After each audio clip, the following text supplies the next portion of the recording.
Buenas noches, profesor. Buenas noches, compañeros. El día de hoy voy a exponer acerca del arbitraje en contratos internacionales de infraestructura, FIDIC, BOT y NEC. Las disputas referidas a contratos de construcción generalmente surgen en contextos que en la gran mayoría de casos difieren los unos de los otros. Es por ello que el grado de especialización que surge de este tipo de disputas puede ser mucho mayor al que surge, por ejemplo, en otro tipo de disputas en donde no encontramos controversias que necesitan una forma técnica de resolverse. Teniendo en cuenta esto, y para mejorar los parámetros de calidad del procedimiento y con el objeto de aumentar la efectividad de los mismos, en 1986, la Cámara de Comercio Internacional, CCI, junto con el FIDIC, la International Federation of Consulting Energies, y la EIC, la European International Constructors, elaboraron unos listados de los profesionales propuestos para estas organizaciones para actuar como árbitros en las disputas derivadas de estos contratos. Estas listas actualizadas, revisadas, van a suponer por un lado el ahorro de tiempo en el proceso de selección de árbitros y por otro lado van a garantizar de alguna u otra manera, gracias al alto grado de especialización, una mejor resolución a la disputa. Estos van a ser los contratos estándar de construcción internacional. En enero del 2020, el decreto 021-2020 establece en su disposición final, define en su disposición final lo que son los contratos estandarizados. Ellos son formas contractuales estándar, guías y otra documentación de uso general en el mercado de construcción que utilizan terminología y condiciones expresadas de una manera simple y clara, las cuales son creadas y actualizadas por organizaciones internacionales especializadas con la finalidad de que los modelos contractuales se encuentren acorde a las necesidades de la industria de construcción. Tenemos algunos contratos que son los más comunes, que son el New Engineering Contract, el NEC, los FIDIC, que son los International Federation of Consulting Engineers, y los Engineers Advancement. Sin embargo, si bien estos son los más comunes, no se limitan a los que han sido nombrados. Más adelante vamos a hablar acerca del libro rojo de la FIDIC, que habla, que regula las condiciones de contratación para la construcción. Sabiendo esto, vamos a decir que la FIDIC son los modelos de contratos de construcción e ingeniería creados por la Federación Internacional de Ingenieros Consultores, que viene a ser una organización privada con sede en Suiza, que desde 1957 publica contratos modelo para su utilización en proyectos internacionales. El objetivo de estos contratos modelos FIDIC va a ser que sea la ejecución exitosa en tiempo, plazo o calidad de proyectos. Además, estos FIDIC son claros y coherentes porque tienen cláusulas esenciales, definiciones detalladas, estructura consistente, vienen a ser justos y equitativos porque los riesgos asignados a las partes pueden ser controlados y mejor manejados. Existe una tercera parte que en un principio se llamó el ingeniero y luego pasó a ser el adjudicador, que son consultores que diseñan y administran los proyectos. Además son completos y flexibles porque buscan cubrir la mayor parte de necesidades y requisitos para satisfacer a cada caso, cada cliente. Y son reconocidos porque bien son aceptados internacionalmente y han sido probados y mejorados por más de 50 años. También tenemos los NEC, que es New Engineering Contracts, que son contratos modelo utilizado por el habla inglesa, pero también se utilizan en Latinoamérica. La filosofía básica de estos contratos es que las partes deben actuar dentro de un espíritu de mutua confianza y cooperación. Por ejemplo, uno de estos contratos se vio en la construcción de las infraestructuras para los Juegos Panamericanos, que fue el 2019, y fueron celebrados con gran éxito en el Perú. Luego tenemos a los BOT. Los Build, Operate and Transfer.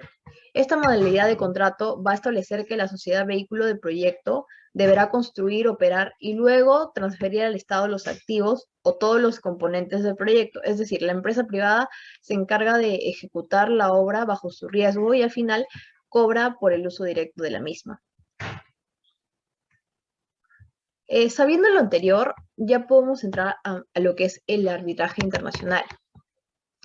El arbitraje internacional de construcción es un método privado de resolución de disputas para resolver disputas internacionales de construcción.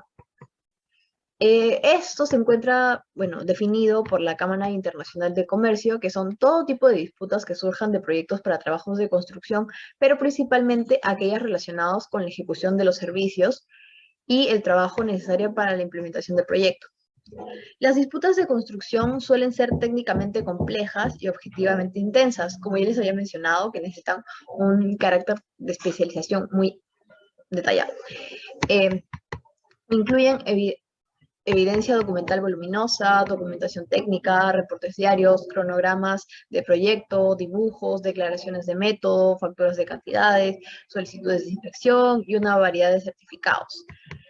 Además, frecuentemente involucran reclamos muy específicos y como les mencionaba anteriormente, vienen a ser diversos. Estos son reclamos por demora, interrupción, reclamos por extensiones de tiempo y costos de prolongación, reclamos de daños liquidados y recargos, reclamos de aceleración y variaciones, entre otros. Generalmente que requieren unas metodologías sofisticadas para la cuantificación de daños y a menudo se benefician del uso de una evidencia experta. Arbitrajes de construcción, si bien he mencionado unos 3, voy a enfocarme más en los mecanismos de resolución de disputas según los FIDIC. Tenemos acá, primero, previo al arbitraje internacional y al arbitraje en sí, tenemos un procedimiento que se encuentra establecido en el libro rojo, que les había mencionado, que es el procedimiento prearbitral, los DAB. ¿Qué son los DAB? Son los Dispute Adjudication Boards, o son también llamados, Junta de Resolución de Disputas, o mecanismos alternativos de resolución de disputas. Estos van a ser una herramienta que filtran o limitan el número de casos que van a llegar al arbitraje. Estos van a ayudar a potenciar el arbitraje, ya que van a reservar para esta vía solamente los reclamos que realmente sean económica y técnicamente relevantes. Por tanto, van a permitir que el arbitraje en construcción crezca y se fortalezca con la experiencia de buenos casos, con la designación de los mejores árbitros y por consiguiente con el resultado de buenos laudos. Tenemos que estos DAP brindan una solución ex ante porque por su propio método de trabajo permiten una solución cuando el problema es menor y todavía se puede solucionar mediante la colaboración de todos los involucrados, y no cuando las relaciones se han tornado irreconciliables, como suele ser en la vía arbitral.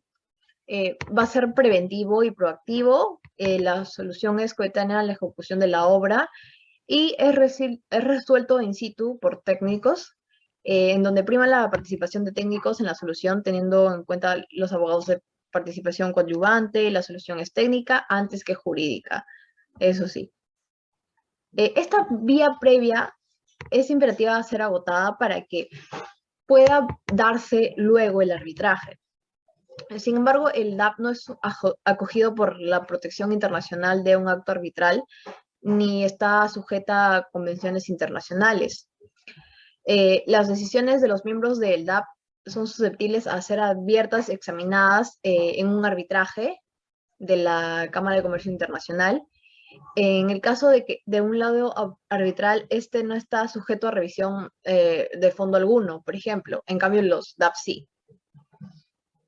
Desde una óptica temporal, una controversia en el arbitraje puede aparecer muy posteriormente a la conclusión de la obra, caso diferente que ocurre con los DAPs, ya que este se analiza y se resuelven las controversias en el lugar donde ocurren y el momento en el que surgen.